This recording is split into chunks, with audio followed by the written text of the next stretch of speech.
I'm still studying plant science. Furthermore, I'm a volunteer for the Association for Vertical Farming, and we are working on a white paper, about incorporating circular economy into vertical farming. So combining different systems for growing food basically into a vertical farm.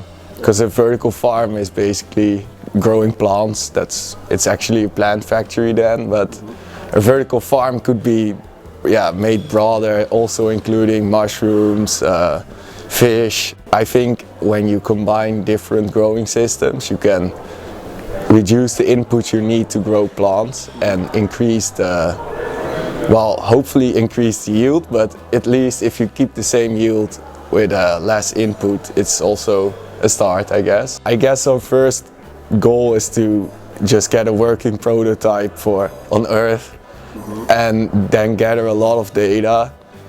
But then the next step would be bringing it to space, I guess.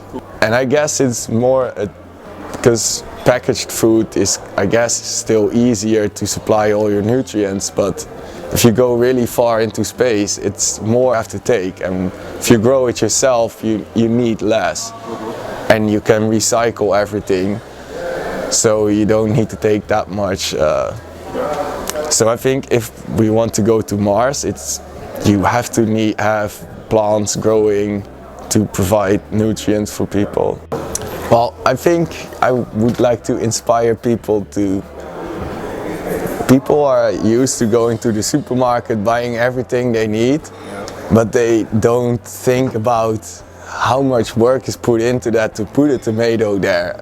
So I would like to make people think about how wonderful it actually is that our supermarket is always stacked with fresh greens, and how much effort and work is put into that to achieve that.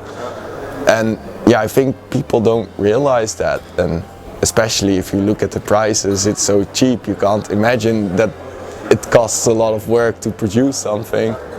I look forward to it. Met a lot of nice people on the hackathon, so it's difficult to find people with the same interest. I mean, I study in Wageningen, I thought that would be the place to go, but apparently there's so many different things you can study that.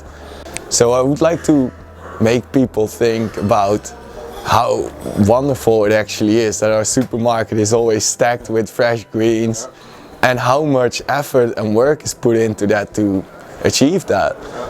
And I think people don't realize that, and especially if you look at the prices, it's so cheap, you can't imagine that it costs a lot of work to produce something. Well, you don't really find people that are into waste streams, larvae, plants. So I hope to meet some of them at border sessions.